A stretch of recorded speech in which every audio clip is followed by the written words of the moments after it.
pimpin doa terlebih dahulu. Sebelum memulai pelajaran, marilah kita membaca doa bersama-sama. Berdoa dimulai. Berdoa selesai. Gimana kabarnya hari ini anak-anak? Baik, Bu. Oke, udah semangat belum? Belum, Bu. Nah, ada yang jawab belum semangat. Ibu mau kita hari ini ice breaking terlebih dahulu. Kalau gitu Ibu mau kalian berdiri semuanya. Lagunya itu kayak gini ya. Kalau kau ingin sukses, ayo kita belajar. Kalau kau ingin sukses, ayo kita belajar. Kalau kau ingin sukses dan masa depan cerah. Kalau kau ingin sukses, ayo kita belajar. Paham? Oke, kita mulai ya. 1, 2, 3. Kalau kau ingin sukses, ayo kita belajar.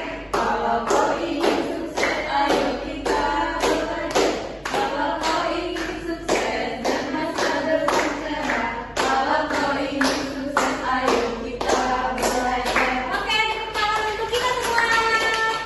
Oke, apakah ada yang tidak masuk hari ini? Masuk. Alhamdulillah ya, semoga kita selalu diberikan kesehatan oleh Allah Subhanahu wa taala. Amin, amin, amin. Baik, sebelum memulai materi pada hari ini, Ibu mau mengingat kembali materi minggu lalu. Ada yang ingat materi minggu lalu tuh judulnya apa sih? Saya, Bu. Iya, Nurul, boleh jawab? Jadi materi minggu lalu itu pertahanan tubuh, Bu. Oke, kalau gitu Ibu mau nanya satu lagi untuk mengingat-ingat materi minggu lalu. Siapa yang mau tunjuk tangan? Saya, Bu. Jadi itu fungsinya tuh yang pertama ada mempertahankan tubuh, terus melindungi tubuh dan menyingkirkan penyakit-penyakit yang ada di tubuh. Seperti itu, Bu. Ya, bagus sekali. Dari jawaban kalian semuanya benar. Jadi kalian bagus ya udah mengingat materi minggu lalu. Karena Ibu nyuruh kalian mengingat sistem pertahanan tubuh, jadi ini masih berkaitan dengan materi minggu lalu. Jadi yang pertama ini adalah sistem imun bawaan. Apa sih pengertian dari sistem imun bawaan? Jadi sistem imun bawaan itu adalah pertahanan pertama tubuh terhadap infeksi dan patogen. Sistem ini juga bekerja secara non-spesifik, yaitu artinya dia itu merespon setiap patogen dengan cara yang sama tanpa memerlukan pengenalan khusus terhadap jenis patogen tertentu. Lalu ada juga nih sistem imun adaptif. Nah, kalau sistem imun adaptif itu adalah lapisan kedua pertahanan yang lebih spesifik dibandingkan sistem yang pertama tadi, sistem imun bawaan. Nah, sistem ini memiliki kemampuan untuk mengenali dan mengingat patogen tertentu, lalu memungkinkan juga respon yang lebih cepat dan efektif jika patogen yang sama menginfeksi tubuh kembali di masa depan nanti. Jadi ada juga mekanisme kerja sistem imun. Yang pertama itu adalah pengenalan patogen, yang dimana sel-sel imun mengenali patogen melalui patogen associated molecular patterns atau PAMPS, yang dimana molekul yang umum ditemukan pada berbagai patogen tetapi tidak pada sel inangnya. Nah, untuk mengenali PAMPS, sel imun menggunakan reseptor pengenalan pola atau pattern recognition receptor. Nah, yang melalui pemicu respon imun awal. Lalu yang kedua itu adalah aktivitas respon imun, yang dimana setelah patogen dikenali, sel imun melepaskan molekul sinyalnya seperti sitokin dan kemokin. Lalu sitokin membantu dalam komunikasi antar sel imun, sementara kemokin menarik sel ke imun ke lokasi infeksi tersebut untuk meningkatkan respon. Lalu selanjutnya adalah eliminasi patogen. Nah, di tahap ini tuh patogen dihilangkan melalui berbagai mekanisme, yang dimana fagositosis dilakukan oleh sel fagosit yang menelan dan menghancurkan patogen sel NK, memediasi sitotoksitas, yang dimana membunuh sel terinfeksi oleh virus. Lalu ada juga nih yang keempat, resolusi dan memori imunologis, yang dimana setelah patogen dieliminasi, tubuh tuh akan membersihkan debris seluler untuk mencegah peradangan berkelanjutan gitu loh.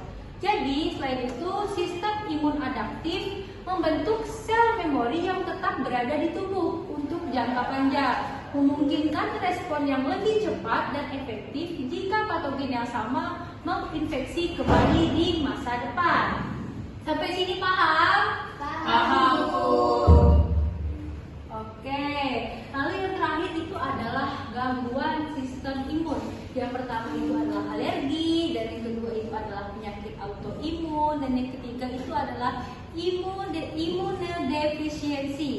Nah, jadi alergi tadi itu kan terjadi ketika sistem imun bereaksi secara berlebihan terhadap zat-zat yang sebenarnya itu tidak berbahaya, seperti serbuk sari, debu, ataupun makanan tertentu. Nah, makanya kadang kita tuh di makanan suka alergi, kayak alergi udang, alergi kepiting, ikan. Di sini siapa yang alergi udang? Saya, Bu. Ayo, Bu. Banyak sekali.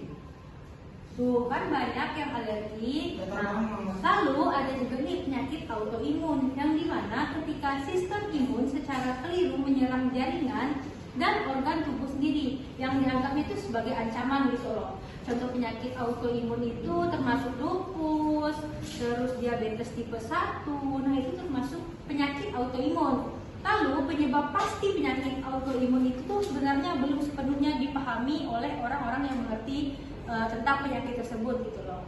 Lalu yang ketiga adalah imunodefisiensi, yang dimana kondisi ini tuh sistem imun tidak berfungsi dengan baik sehingga tubuh menjadi rentan terhadap infeksi. Nah, penyakit ini juga dapat bersifat primer atau bawaan atau juga sekunder didapat dari orang lain gitu loh.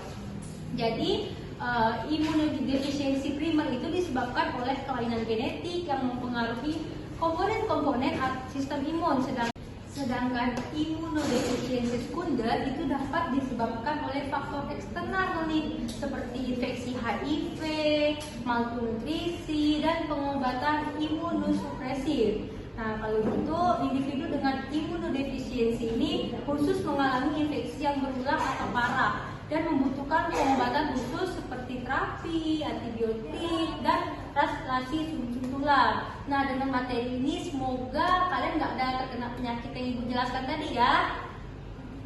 Oke, sampai sini paham? Paham, Bu. Paham, Bu. Oke, kalau kayak gitu Ibu anggap kalian udah paham semua ya. Maka Ibu mau buat kelompok nih, terdiri dari 4 atau 3 kelompok aja ya. Oke, ini boleh nih kelompok 1, kelompok 2, kelompok 3. Lalu silakan merapat kepada kelompoknya masing-masing. Devi, tidak bisa.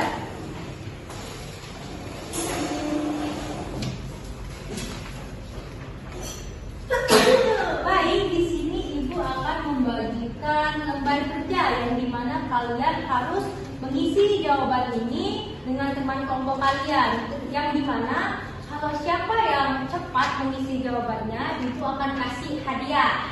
Siap? Siap, Bu. Oke, silakan ya ini kelompoknya. Ini kelompoknya. Ya, Bu. Ya, kalau ada yang ditanyakan silakan ya. Ada yang merasa kesulitan kelompoknya? Saya, Bu. Oke, gimana kelompok Haikal? Nomor 3 ini maksudnya apa ya, Bu ya?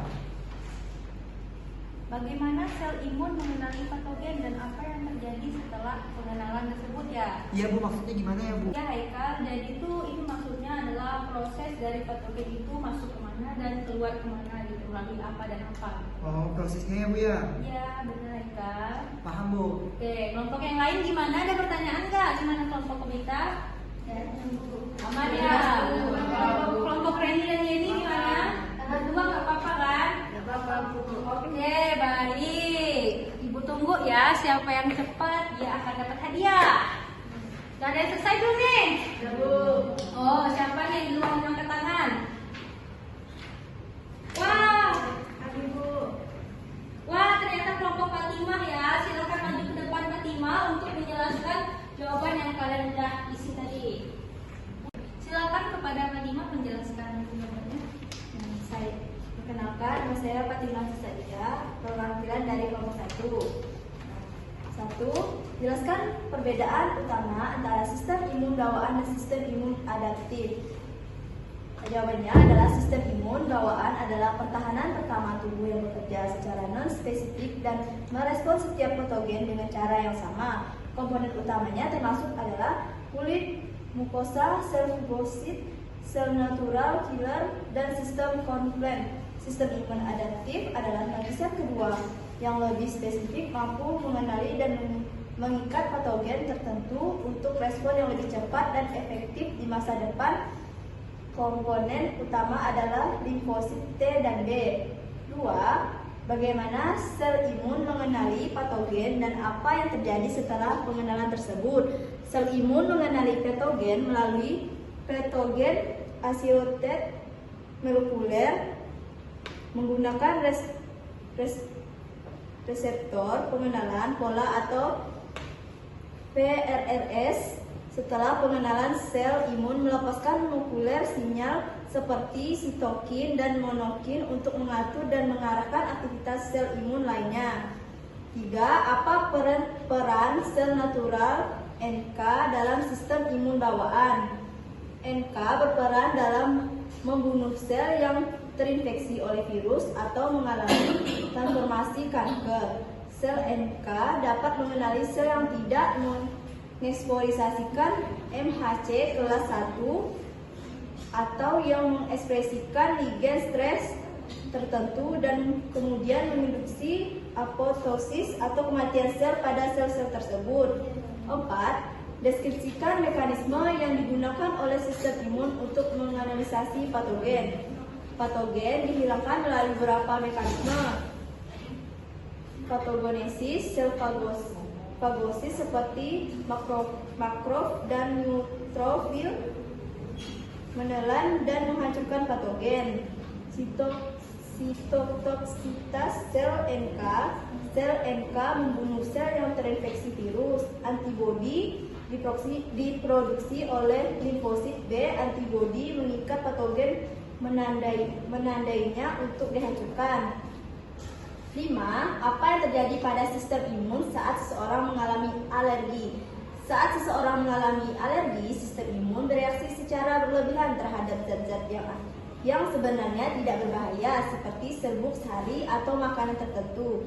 Sistem imun mengenali zat-zat ini sebagai ancaman dan memicu respon yang melibatkan pelepasan histamin dan zat kimia lainnya, menyebabkan gejala seperti gatal, ruam, bersin, hidung tersumbat, dan pada kasus yang parah antifiksi.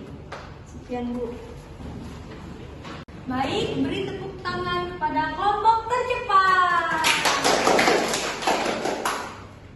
Hebat sekali ya kelompok Fatima, berarti udah mendengarkan apa yang udah Ibu sampaikan. Nah, hadiahnya adalah kalian mendapatkan permen. Buat kelompok lain jangan berkecil hati ya, kita bisa coba di minggu depan. Hai Kak, dan Kak permennya. Sebelum mengakhiri pembelajaran pada hari ini, Ibu mau satu orang menyimpulkan apa sih yang kita pelajari?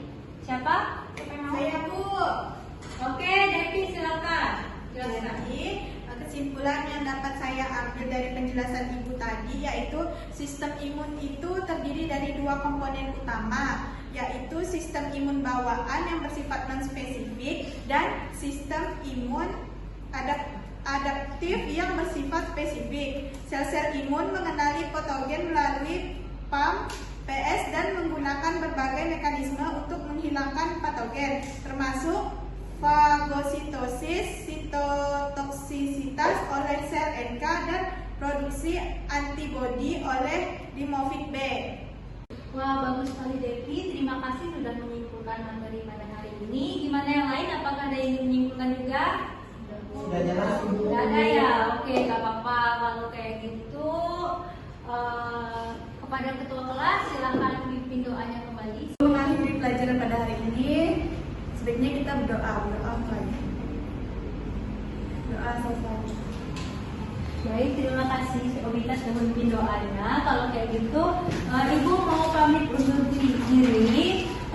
Ibu ucapkan terima kasih. Assalamualaikum warahmatullahi wabarakatuh. Waalaikumsalam warahmatullahi wabarakatuh. Makasih ya Bu. Iya.